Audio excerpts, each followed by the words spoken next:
is really something. EUC World Independence, Silver Spring, Maryland. Amazing, really amazing to be here. Quick program note, the following presentation is AIL0. That's at AI influence level. This presentation is completely human generated, no AI involved. Today's talk is EUC Past, Present, and Future. Hello, my name is Brian Madden, and I will be your first speaker. If you look at the past, present, and future, we have to start with the past, I guess, and we can dial back like 20 years, almost 20 years exactly, to this very building, to this very stage, right here. That little kid spoke 20 years ago at the first BRI Forum conference. And BRI Forum, we ended up doing 20 of those over about, I don't know, 12 years, 15 years, something like that. And a lot of us here, I know from BRI Forum. And BRI Forum was a community event. It was not the first community event. We all ride on the shoulders of the giants before us. And so what rolled into BRI Forum and became other things, but then we got Masters Retreat, we have EUC World Independence, there'll be other ones after this. The common thread through all of this is the community and the people that are here in this room. And that's what has been most special to me in the past 20 years. And I think for a lot of us here, this is the most special for all of us. If you go back to that first BRI Forum in this building, I think there's 6 of us. Tim Mangan and Alex D and Sean, I just want to tell you, those photos are from 2005. I feel like all one of those 3 guys, this looks like Luca now, Benny's son. Gabe, the picture there I love most about Gabe is he's on the ground fixing something. So, if you know, most people knew Gabe as the guy where who just say earlier where Shane was or whatever, crawling around kind of fixing things like that. But here's that upper right corner. This is this room right now, right where we are today. So that's where we're giving this presentation. I love, by the way, that presentation is called The Future of Citrix. So curious, right? What we thought, oh yeah, it's gonna be Xeon 12 in those days. We're gonna have 1000 by 768 resolution. We'll have solved the problem of a Citrix session. Printing is fixed, right? We finally figured out group policies. Windows XP is obviously rocking. So, but yeah, it was good. That was in those days. I think BRI Forum was really about server-based computing. It was terminal server and Citrix primarily, and so that kind of kicked off that series of events and kicked off here. But that was 20 years ago. And I want to talk today about EUC sort of past, present, and future. And I want to go back. BRI Forum was not the beginning of EUC. It was just the beginning of that phase of it. I start my story back a little bit further, even going back to 1994, I guess, because 94 is when I began my tech career. This is my very first brochure, little trifold brochure that I had. Setting out local businesses, so you could come over. I would come over and fix your computer, and gosh, what was it in those days? Installing RAM, installing CD-ROM drives, IRQ and DMA jumpers, sound blasters. Yeah, the CD-ROM drive plugged into the sound card. Ask your older peers.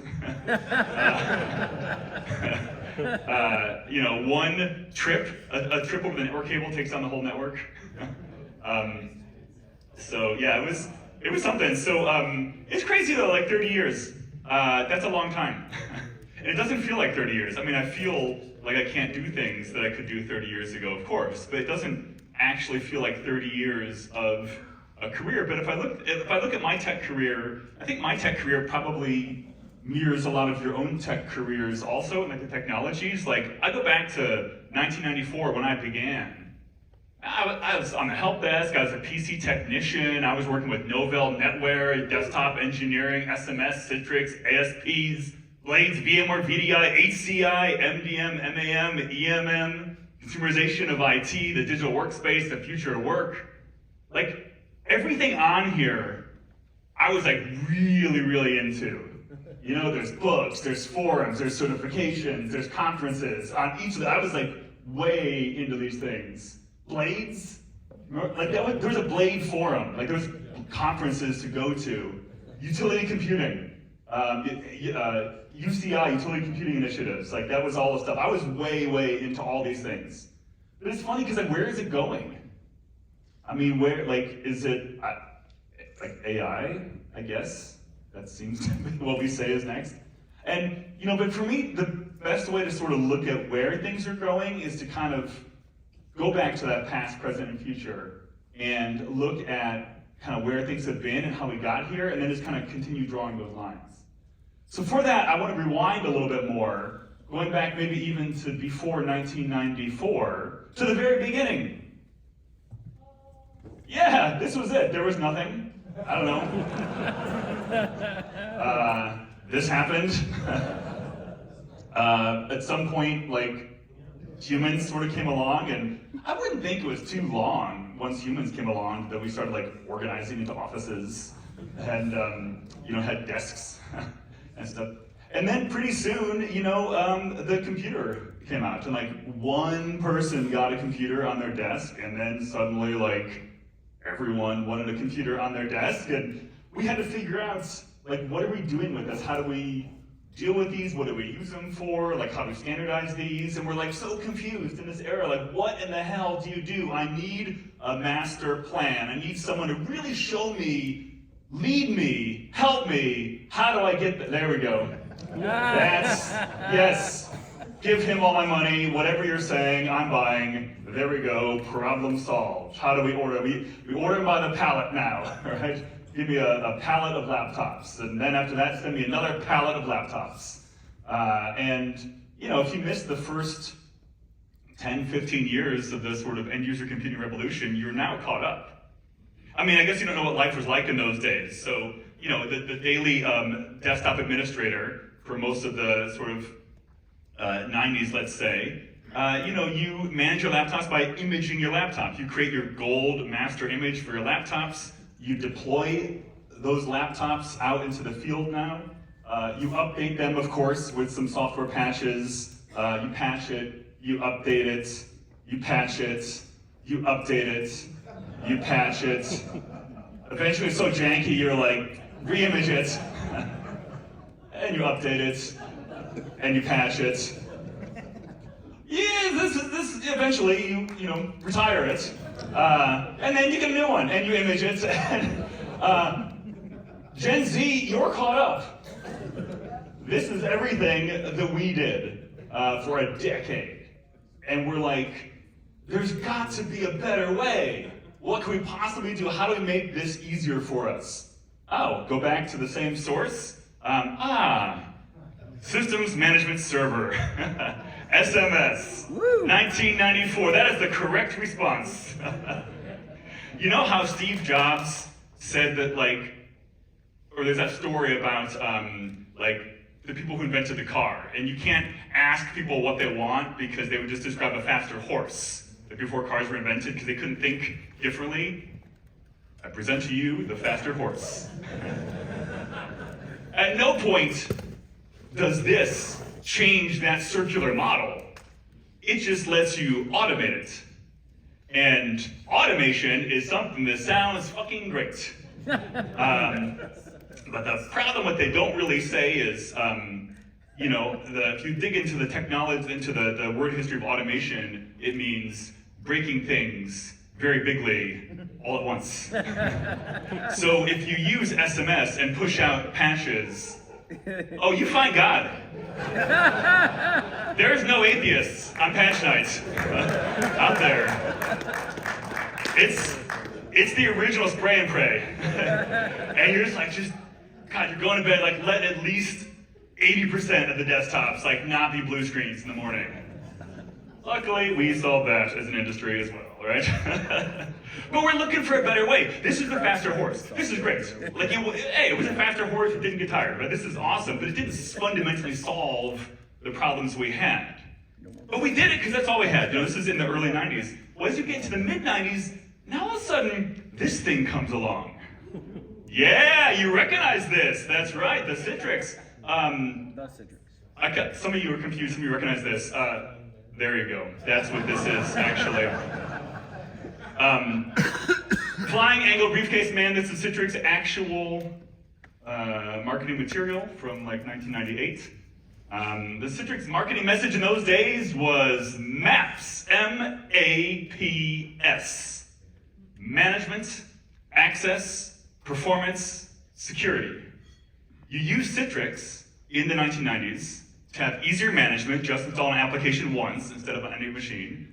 Your employees can access it from anywhere, any device. It's got good performance for client-server apps because it's in the data center. Then it has the security because it's only pixels and no data at rest on the client device. Management, access, performance, security. That's why we used Citrix in those days. Notice, we're not using words like remote anywhere, work anywhere, enabling fun work styles, modernization. No, for us, we used Citrix then because Citrix is better than this. But that's what we were solving. We were solving the same problem that we were solving like in these old ways. It's just now we have like the car instead of the faster. This is a fundamentally new way of doing it. And when I was exposed to my first Citrix servers in 1997. First of all, they were on Qubix hardware. Anyone? So Citrix software and Qubix hardware, very confusing. For me, I was like, oh my god, I'll put the Oracle client on here. I only have to update my like tnsnames.aura file once, and all of everyone is sort of updated. So for me, really, Citrix was not like the future of my life or the future of the world or the future of the industry. It was just like a better way to manage my desktops and my applications and all that kind of stuff that was out there. It had some issues, it was tricky. I mean, Jeroen Vendekamp stood on this exact stage in Rideform 2005 and talked about like the shadow key. And remember like install mode and execute mode. It was very complicated. But we did it. We went through all those hoops because like it was better than, again, the other way, and we'll do it. So it worked out for us. So that was fine. So the Citrix thing was the way that we did things for a couple years there. And then this little company came around. If you don't recognize them, this is VMware. This is for my Gen Xers out here, or if you're a millennial, you probably recognize it as this. Or if you're a Gen Z, I guess it's this. Or if you're a... You're just born. Baby boomer? The greatest generation? I don't know. But this VMware's approach is, hey, we're like the Citrix, but we don't have all that complications because it's just regular VMs. In fact, if one VM is good, more VMs are better. And boy, VM sprawl. It's so easy to create a new server now. How could that go wrong? So it followed us everywhere. We tried really hard, and the VMs just like everywhere we had. How did that go? How did that end up for us when we turned everything into a VM? It was fine, a little over rotation, but you know we were trying new things. Because VDI over the years, I mean, in 2005 when I first stood on the stage, VDI was not a thing. Some people were first starting to do it, but it was like called, they didn't have a standardized name, it wasn't commercialized yet. But by about 2008, VDI is like Citrix without the pain of Citrix. Yeah, I love you, VDI. And then we started like, you know, playing with it more, and we're like, hey, what's an IOPS? Yeah. Ask Jim Moyle. EEPS? What? So we learned some things, and we're like, oh my god, VDI sucks, it's too slow, it's never gonna work. And then we're like, oh, we can have like NV, you know, storage arrays, block level, single instance, copy on write, all this kind of stuff. And VDI is like, yeah, by 2012, VDI, I love you. And then we're like, wait, Word takes a GPU now? What the? What happened here? So VDI is bullshit. And then we can put VDIs, we can put GPUs in these things. We're like, VDI is awesome, I love you. And then 2020 came around. And it was COVID. And we're like, VDI, I need you. Yeah. I mean, okay, fine, I guess. whatever. And they had realized that we gave a little bit. We cracked the door open to be like, no, this is cool. And they're like, oh, cool. Hey, wow, I gotcha. Is it cool? We're just going to make this all in the cloud also. That makes Not it on-prem. It's easier. And we're like, okay, fine, just fine, whatever. It's fine. Okay, cool. Again, while we got you here, is it cool if you just like pay for this every single month forever? At this point, you're like, Jesus Christ, fine, yes, just let me have it. So we got to the point where not only were we fine with VDI, we were fine with it running somewhere else we don't really even identify, and just kind of like paying for it forever. And that's just kind of the way it is now. Could you imagine, by the way, if we talked about that in 2005? Oh, it's going to be all a service, you're going to pay it by month, and you're going to pay it forever. And we'll be like, yeah, that seems fine. That is a good future for us. So we got used to it.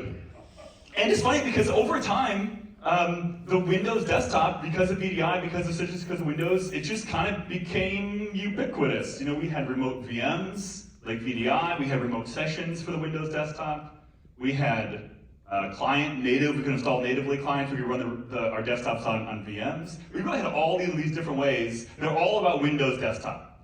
We could deliver the hell out of the Windows desktop. So that's where we've been over these years on Windows. Of course, we have to remember, this not the whole world is Windows. There's something that happens away from the desktop as well. By the way, like, yes, that's the real picture of it today. Out in the real world, you know, Windows desktops are great for our desks, but what about when we're sort of being out in the real world? Well, again, going back to 1994, when I sort of began this and began the story, you know, our mobile lives were a little bit different back then. So obviously we had laptops, the cool people had Macs. You know, we had you know, there's mobility, mobile devices, tablets, these were all things. This is kind of what is happening in the sort of the mid-90s. And you're not doing like real work in the same way that we're working nowadays, sort of everywhere. This is the best effort. To be honest, it took 5 years for sort of like real mobility work to kind of hit the average office worker and office employee. And you, of course, all know what that is. That's right, the Rim 850. This guy from 1999, this was it. This is the first one that, I mean, it was push email. You didn't have to log in, it was over the network somehow. This was, you could set your Outlook settings to use plain text email so no one would actually know that you're on the golf course instead of working. It really enabled a lot of use cases. Fun fact, this thing ran a 386 on the inside. Other fun fact, you know, Pat Gelsinger was one of the design architects. He was the lead architect on the 486, but he was like a staff architect on 386, and he snuck his initials in 3 different places. So your BlackBerry has got PG in it that you're running around with. This is 1999 though, and so it's just, you know, it's just email. We're just starting to see, okay, I'm understanding that working outside the office is turning into a thing. Now I think it's ubiquitous. But what's crazy, this didn't happen until, this was 8 years later that this thing came out. So we had 8 years where the BlackBerry was the directions of things. It was crazy though. This first one, there was no video camera. It was a still camera only, a back-facing camera only. There was no apps. There was no integration with your corporate exchange server or any of that kind of stuff. So even when this thing first came out, remember, the business world sort of poo-pooed it, right? Like, it's just a toy for kids, real business people use BlackBerries, that sort of thing. And remember the business approach, of course the iPhone came out, you know, Androids came out, there's still Windows phones in those days. If you look at, you know, 2010, 11, 12, in that era, the way that we in EUC were solving mobility was by this. Bing. There we go. Oh, you want to do real work on here? Bing, bing. That was our answer. Yeah, like, sounds great. I mean, yeah. This sounds like a good plan to me. But people, non-ironically, very rich people stood on stage with this to rapturous applause of thousands of attendees when you could get your remote window session on one of these devices. This was a really, really, really big deal. Horrible user experience, and it didn't really catch on. This was an absolute emergency. But this was our plan. This is all we knew how to do. It was like, well, the Windows desktop is for work. We're going to keep on working, and you mustn't have a Windows desktop to work. It's crazy because this thing, Satya Nadella, I don't know if you remember, his first action at Microsoft when he became CEO, his first public event was to announce Office, the Office app on the iPad. That was 2014. Like, you could not use Microsoft Office from a mobile device before this, unless you were using like a Citrix or VMware to remote the whole desktop. It's crazy. By the way, this was iPad only. It was another 8 months before they released Office for for iPhones. So it's just, like, that's 2014. That's a kind of recent now. Because back in those days, again, we thought everything happens on the desktop. That's the only way we can do things. But now we got to the point where we can actually put Office native apps on these devices. And so now these devices started being kind of cool, right? So now a lot of our employees started using these devices and they started enjoying them. And they thought it was cool. It was much cooler to have an iPhone than it was to have a BlackBerry. We in IT, of course, thought, no. Like in my mind, I see this and I'm like, yeah, how do I convert that to a BlackBerry? Like all these things, no. I want the lockdown of the BlackBerry that I used to have. Oh, it's called MDM. Okay, let me just configure some settings, options, bink. Perfect. I'm now very happy as an IT admin. The employees, of course, not so much. But this is when we learned about something called the consumerization of IT. I can summarize in one image. It's, you are caught up. Best part about this, there's a dashboard somewhere that's all green. Compliance alert says we need a gate. The gate must be this high, it must be actuated, it must be this strong, it must be this color, it must have reflective tape. They installed that gate. Someone walked there to inspect the gate, verified it works properly, and tested it, and plugs in and has backup and everything. That is compliance. It is green, everything fine. And that's what started happening. It's around the era, around the time the iPhones came out, all these web apps and SaaS and everything came out, and that was what changed, was finally our employees could buy these tools directly themselves that were better than what we had. In the old days, IT was in charge. But at this point now, if our employees don't like what we do, they'll just buy whatever they want anyway and just start using it.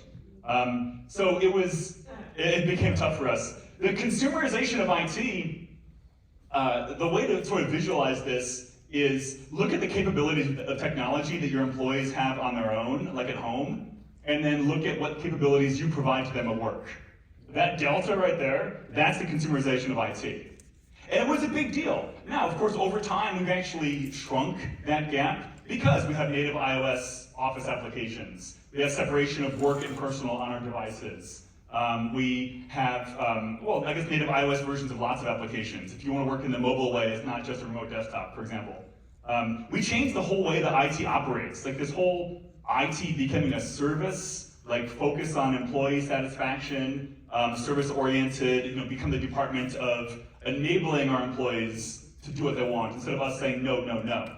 Now that was like a 10-year transition. It was not easy, but we got there. And I think most people, generally speaking, are able to use the IT that their company provides and work in the way that they want to work nowadays. And it's secure and performant, compliant, and all those things. Hey Brian, you know what really stuck? So I was working at BlackBerry when this happened, when the consumerization happened. The actual thing that started the change when companies decided to go to iPhones is when CIOs and TCOs were pissed because they couldn't get Netflix on their BlackBerry. And that was really what happened. The problem was that you could, app vendors, or app vendors in general, would not build apps for the BlackBerry store. And at the end of the day, like literally, that was what started people buying iPhones, was because the Netflix apps around the same time, 2008, 2009, somewhere in there. That's when they like, I can't get Netflix on my BlackBerry, okay, I'm getting an iPhone. That was like the thing.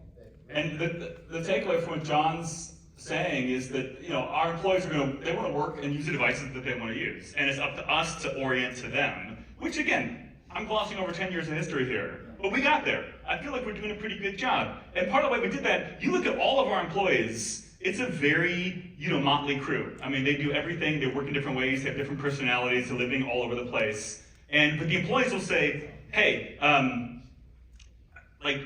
look at what they need, and okay, so they want to use iOS or Android. I don't really care which one anymore, because I can manage both of them and secure both of them. So I've got iOS or Android for your mobile devices. You want to use a Mac or Windows. Again, I don't exactly super care which one you use, because when I'm thinking about this, I'm like, well, a lot of my apps are Windows apps, but I can then use like a VDI or a Citrix or something to deliver your Windows app to you. So honestly, when I look at this, I don't hate it. If I've got iOS, and I've got mobile devices, I've got physical devices, I've got some VDI for my Windows desktops, I can handle a lot of employees in a lot of different situations. And so I'm feeling good about this. The thing is, I want a way to manage this though, that's not all separate and disjointed. And so we have this thing called unified endpoint management, which now also probably 10 years ago, we started looking at unified endpoint management as, let our employees use all the devices and platforms and applications they want. We'll create one product to manage it all. And that was our I love this UEM. I have the vision of UEM that I can manage everything with this. So it's interesting because if I look at these three product categories, I say I want a UEM product to manage my Windows desktops, my physical devices, my mobile devices. There's a lot of different options I have. I can just right now just throw up a bunch of different vendors that are in each of these spaces. And I don't even know if this is complete. Just check Ruben's Hexagrid for the latest list. I'm sure if you Google Ruben Hexagrid, you'll find it. But the point is there's a lot of different options here. So we kind of start to get to these games of okay, well there's different product features. Some products are expensive, some are cheap, some have more features, some have fewer, there's different use cases. And I'm trying to map out the products I want to use onto the use cases that I have.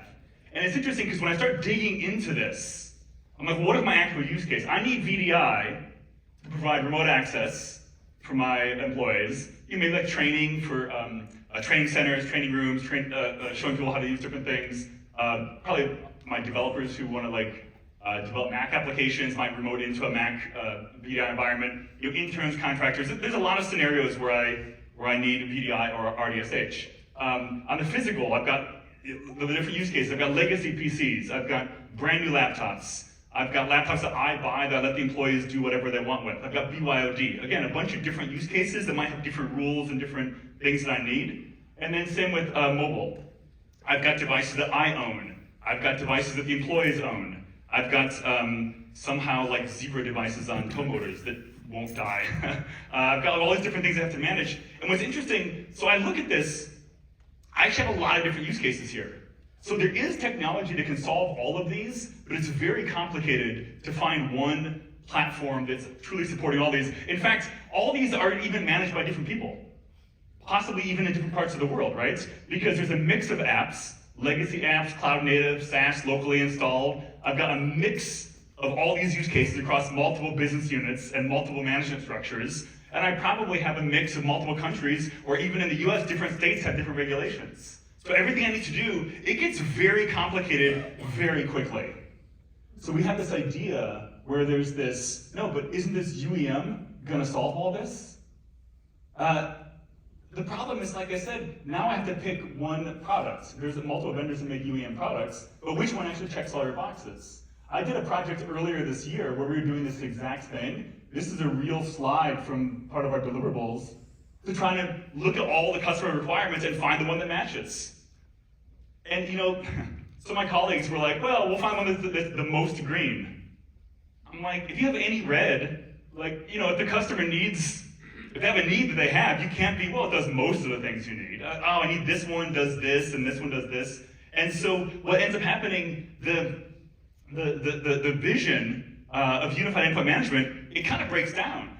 Because the real world is so much more complicated than what can be rolled up into a single product. Remember in the old days, we used to think you'd have a single management product to manage iOS and Windows. And we're like, oh, we're gonna map the settings back and forth and have key mapping. It just doesn't, it's way too complicated. All these things are different, they're always changing, as I said, different departments, different users, different management, different countries, different regulations. The idea of unified management across all that is really failed to catch on in any meaningful way. What is, in reality, what I really want is like, look, security, zero trust, compliance, as an example. If you talk to a CIO, they don't care if you're using Citrix, Intune, any one of these other companies. Like, yeah, you guys do what you have to do. If you talk to the CIO, they're like, here's what I care about. I don't want to be on the news. I don't want to get ransomware. I don't want to have to buy all my customers another 2 years of credit monitoring service. I don't want to have to go to my board and tell them that like we have to close for a week and a half while we go buy new computers at Best Buy. And I don't care what you do. I'm telling my people, you do whatever you got to do. I don't care what product, what mix, all I want is to know that I'm not going to get attacked. Same with on the management. I want to understand what my employees are doing. Like, are they working? Do they have the devices they need? I don't care what device. I don't care what platform. I don't care like who sends the bits to flip registry keys or whose agent is on there. I just want to be able to zoom back and just say, what's my user estate look like? And I think the final thing is going back to that digital employee experience. This means a lot. This is more than just looking at perfmon counters and looking for alerts, but this is just, are my employees able to do their jobs? And if I really look at it, I don't care about platform, I don't care about device. There's actually a lot of things I don't care about. The traditional stuff, all the stuff over here. Whether it's VDI, RDSH local, whether it's Windows, Mac, Linux, whether it's web, native platform applications, whether it's SaaS or subscription model, whether it's cloud on-prem, I don't care about any of that. Yes, this is important, but this is like, I don't care about what brand alternator is in my car. I care when I turn the keys and it drives and I can get there. Someone who knows way more about alternators than me is going to put the right alternator in that car. But when you're zooming back, all these things are very important. But all of this stuff is not what's driving the strategy for end user computing. What's driving the strategy is the services and capabilities across the top. And to me, this really is the takeaway. And I just made up these three. Yours might be three different, you might have five, but the point is, we're looking at what we can actually get out of our technology, not the technologies themselves. We are the practitioners in this room, so we're very dialed into like what the technologies are, as it should be. But there's a level above that is abstracting all of that. And so I think as we have this conversation and we're thinking about the things we're focusing on and trying to not focus on technology, then there's that big like, I don't know, the elephant in the room of, well, what does that mean for Windows? Because hey, if everything is abstracted, then we don't need Windows anymore, right? I mean, Windows is dead. I've been using this slide for 20 years. Because, I mean, hell, you remember in 2005, gosh, ASP.NET, Windows is dead. Java, Windows is dead. Ajax framework, HTML5, Windows is dead. EDI, Windows is dead. I mean, Windows has been dead for so many times. What's that? Chromebooks, Windows is dead. All these things were killing Windows, and they've been killing Windows year after year after year after year. But it's funny, if you look at the data here, this is recent, this is 2023. So 2009, 2023, you see there's Mac in the bottom and there's Windows, market share on the top.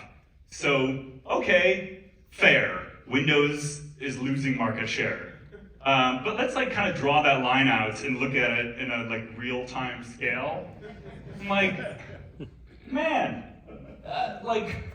wake me up when this is interesting. This is way too long of a time frame for me to care about. I mean, frankly, at this point, I'm not worried about Windows in the box, I'm worried about me in the box. Now, like, later. Man, Windows ain't going anywhere though. And because Windows has been predicted to be dying forever and ever, and another slide I've been using for like forever is this one. When this happens, which always used to be very hypothetical, but when this happens, we will have cockroaches, we will have hostess Twinkies, and we will have devices powered by the Microsoft Windows operating system. It is cool though, we're going to be the cool ones in the room, as knowing how to pick these things down. But Windows is not going anywhere. And even there's a resurgence of Windows, right? AI PCs are making Windows exciting. Apple finally has a run for their money from Microsoft. if you read the headlines from Microsoft. You know, other people are like, yeah, no one's buying that. But the point is that Windows as a thing is going to be around for a long time, but for the purposes of this conversation, I don't want to confuse Windows and desktops. Because in the purpose of this conversation, when we talk about Windows, we're really talking about desktops. Like, are desktops a thing in the future? So let's look a couple years, like in the future, 5 years. Who needs a desktop in 2029? Because again, Windows is going to die, right? Well, like, desktops are going to be dead. We have AR, VR, our hands do things now. We talk to computers. There's devices they project. It's all, like, who needs a desktop anymore? That's what everyone, you start to look at. But then you're like, think of your own connection here. Think of your own setup, right? Like, how many of you have the offices that look like this, right? And this isn't new. We've been doing this for 20 years. Look at that. But, by the way, that is not me. That person is in this room right now. Find them. But look at this. Look at 21-inch Trinitron on the 4 monitor, like the ergonomic, like way ahead of its time. I mean, that's look at that. That mouse was $80. Yeah, like we have been, and like this is my desktop. Like during the pandemic, we had time. But the thing is, we've been like really into our Windows desktops for quite some time. And if you think about it, I mean, there's so many activities that you need to do. Coding, doing graphic design, like building PowerPoints, multiple windows, multiple applications. So the reality for us, as we have been talking about for 20 years, is Windows is a framework that lets all of our applications connect to each other. And it's copy and pasting the same frameworks and the printing and the plugins and using all the Windows-based models. And it's a security container, it's authentication place, it's a place to audit and record. The Windows desktop as a model, or I should say the desktop as a model, is not going away. Even though we have more options to compute in more ways. I don't know how many of you are using, for example, like ChatGPT Advanced Voice, where it sounds like a conversation. You can talk to it, you can interrupt it. You can't write an article that way though, because it's like a different part of your brain when you're talking to something versus when you're seeing visually. I can talk through what I want in the article, but I just can't narrate in the same way you write. It's just a different form factor. So I think as a concept, a form factor sitting in front of some kind of display device and interacting with like visual content is going to exist for a very long, long time. So given that, and looking ahead a little bit then to, if our desktop, whatever that means, is going to exist for a while, I think I have to loop back to the AI stuff that I started with. When I'm like, well, what is the future, what is the next thing, and what's sort of next in our careers? And for me, I mean, I don't want to brag. I'm going to, of course. I've been doing the AI since like a while, like 2023. Yeah. Yeah. They're like, oh, Brian, ChatGPT came out in 2022. I'm like, I know. I didn't use it then. So my whole life, from 77 to 24, I found AI somewhere around recently.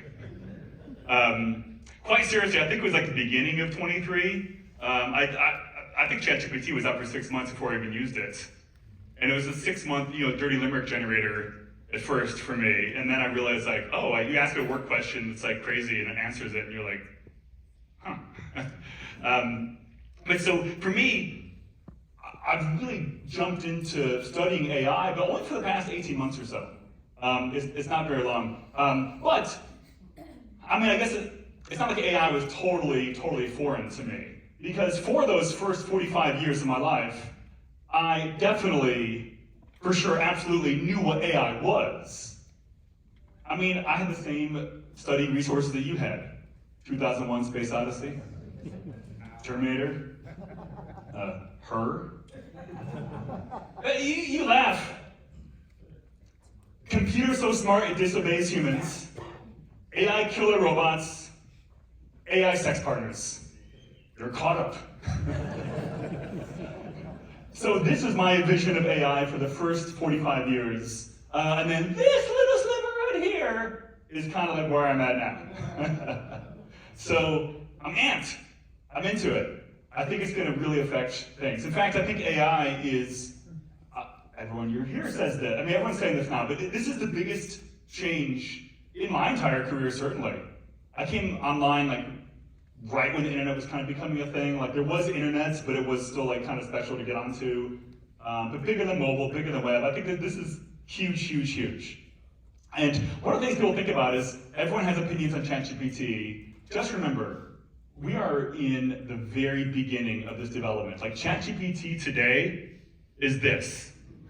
It's a DOS prompt, right? I mean, like, if you saw a home computer in 1983 and it was this, and people can't get from here to the iPhone to ChatGPT interface. Like it's a lot of steps and it's a huge jump. But that's exactly the direction it's going. We're seeing now little bits. You can give them pictures, you can give them videos, you can talk to them, you can give them audio. This is not going to be the interface that we're using forever with these language models. I think the interface is going to really tie back into the desktop stuff. There's an article that I wrote on LinkedIn. I'm running everything on LinkedIn now, so like if you want to follow what I'm doing. When Microsoft announced a Microsoft Recall feature, remember this? It like takes a screenshot of your machine every 5 seconds and stores it in a like secure place. There was some hubbub around this like kind of being rushed out and not very secure, but as we all know in here, Microsoft eventually gets things right. They just keep on chunking away, punching, and the old you don't use the V1 of Microsoft product rule from back in the day and all that sort of thing. So Microsoft Recall is going to be fixed. I mean, it's going to be the way things work. And today, Recall just takes a screenshot of your laptop every 5 seconds, and you can then like use an AI to Google, look at them. You can Google it, and say, you can Bing it and say like, what was that pink thing I saw last week on the web? In this article, I was basically saying like, look, this recall thing might be crazy, get on board because this is happening. And in this article I said, look, this is gonna evolve. Today, Recall is just looking at pictures. I think in the future, Recall starts to understand what you're doing. And so rather than a search interface for everything that you've done, it starts to see the intent. And so now you can be like, hey, when was I creating this talk last week? Or something like that, and it knows kind of where you were and can pull you back in the context. Next, it starts to integrate with other Microsoft Copilots, 150 and counting, 150 Copilot branded products from Microsoft today. I think beyond that, something like a Recall becomes more like an AI agent. It starts to be able to do things for you. Maybe in the initial version, it's doing things for you, like while you're watching it, it's actually kind of taking your mouse and moving it around and looking at the screen and that sort of thing. I think eventually it does more and more and more of your job. Maybe it's all the boring parts. We can't talk too much about AI here just from time, but there's a lot of people that believe that the way that AI enters the knowledge world is not like, oh, everything you do is replaced by AI, but rather you can look at what you do, break it down into like 100 different tasks, and AI can do like 3 of them today. In a few months it can do 4 of them, in a few months it can do 5 of them, and then eventually AI can do like 1/4 of your tasks. Do you do more tasks? Do you not tell people? Do you get rid of 1/4 of your people and have more AI? Who knows? Yes to all of these. It's going to be crazy. But the point is that AI is going to get better and better and better and be able to do more and more and more of your job. And beyond that, I mean, gosh, you start going out past a year or two and you can't even predict. And this article I wrote in May, what is that? 6 months ago? Look at, like, since then.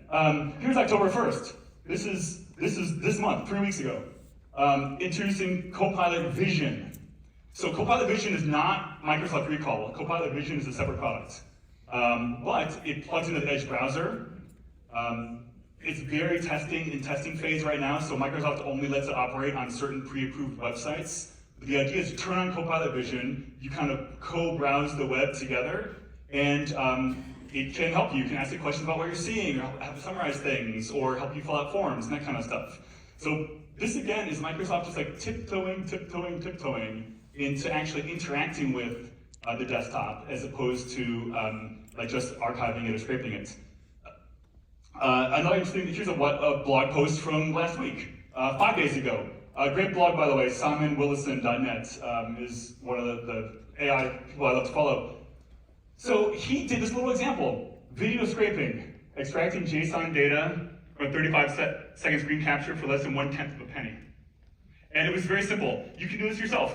Google's aistudio.google.com. You can have on your phone right now. Go there. He had all of these invoices that he wanted to have like JSON data for. He literally started a screen recorder, highlighted that section of the screen, and paged down to open each email one by one. Drop that video into the AI Studio and say, give me a JSON data format of these outputs. And that was it. And it cost him, he did the math on tokens, it was like 0.0008 cents to do that. So again, this is, and I like Simon Willison because his blog is full of like these kinds of things, like, oh, look at this cool thing I just did AI with, and you can all do it yourself. You don't have to be an AI like engineer to be able to do this kind of stuff. And so again, we're just seeing just little bit of the kinds of things it can do. Like, what if your job was to open all these emails and extract the data and take, you know, like in the old days we use RPA for this, but RPAs you have to program them and they're very brittle and all these kinds of things. So we're seeing this. And this is just using a regular model. The Gemini Flash is a small one, but this is not even a special purpose model. This is a paper from April of this year, and this paper is an AI model that understands what's on your screen, understands the UI elements. So you can point, like you can take a screenshot and give it to ChatGPT and say, look, what do you see on the screen? And ChatGPT can do that, but ChatGPT is expensive and slow because it can do like a trillion other things. If you make a very special purpose model whose only reason of existence is to understand UI elements on the screen, it's dirt cheap and it's fast, like faster than your frame rates. So now you can analyze screens in real time. And this next model is, this next paper from September, so last month, is similar. This is understanding user intent. So this is kind of another very small, very specialized model, which can look at a user on a screen and say, oh, they went to file, you know, open, new email, they just click here, and like, oh, they are emailing Gabe. So we can sort of figure out what the users are doing based on the actions they're doing, which can be used for training or just interacting with kind of in general. Again, tiny, small, fast.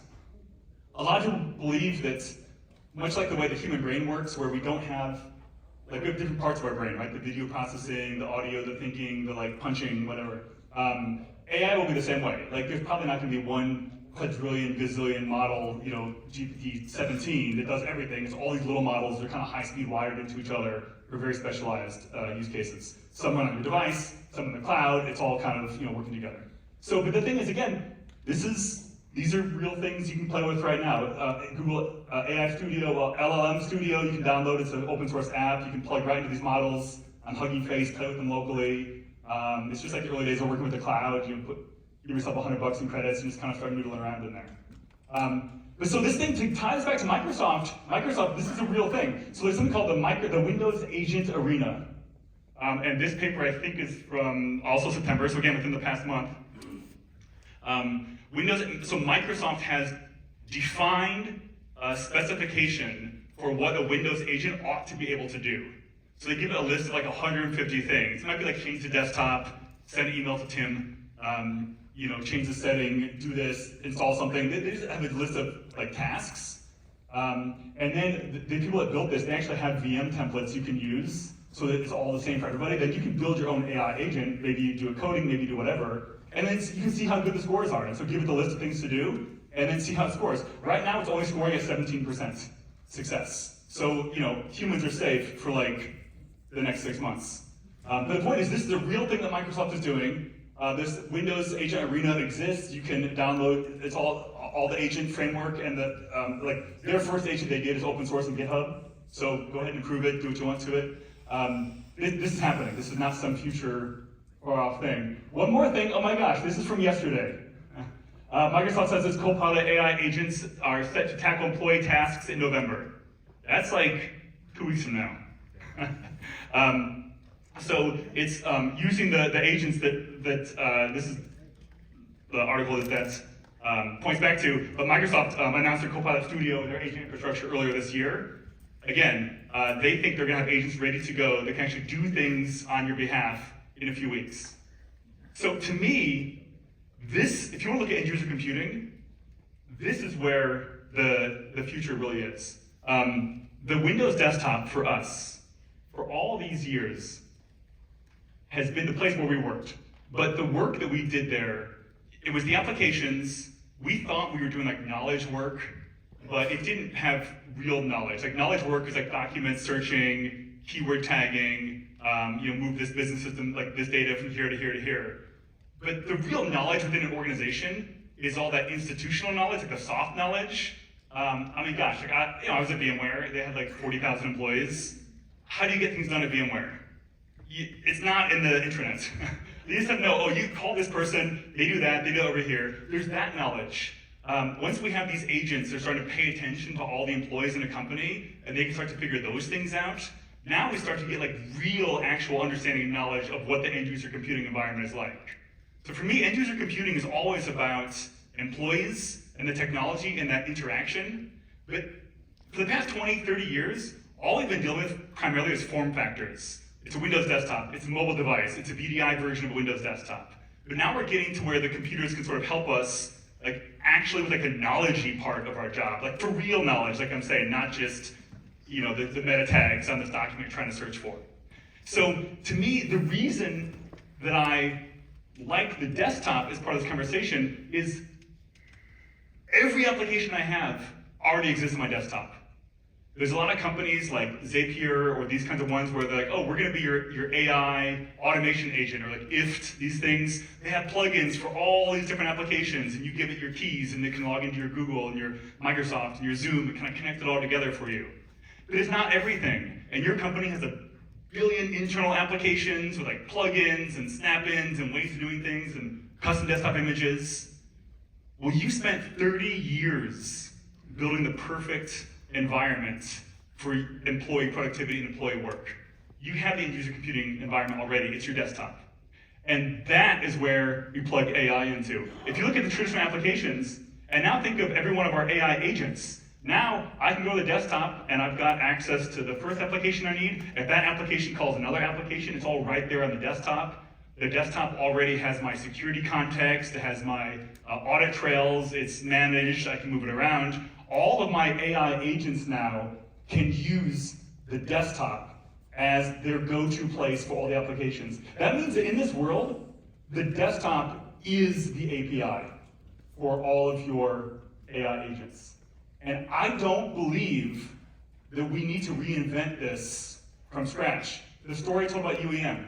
You think about UEM, theoretically it sounds good. One platform to manage all of our devices. We use it and there's certainly plenty of use cases where it works, but fundamentally, it was easier just to have different platforms manage all of our devices and roll up the data and the important things that we need across everything separately from our UEM effort. I think it's the same here. Whatever ends up being the easiest thing, that just kind of works.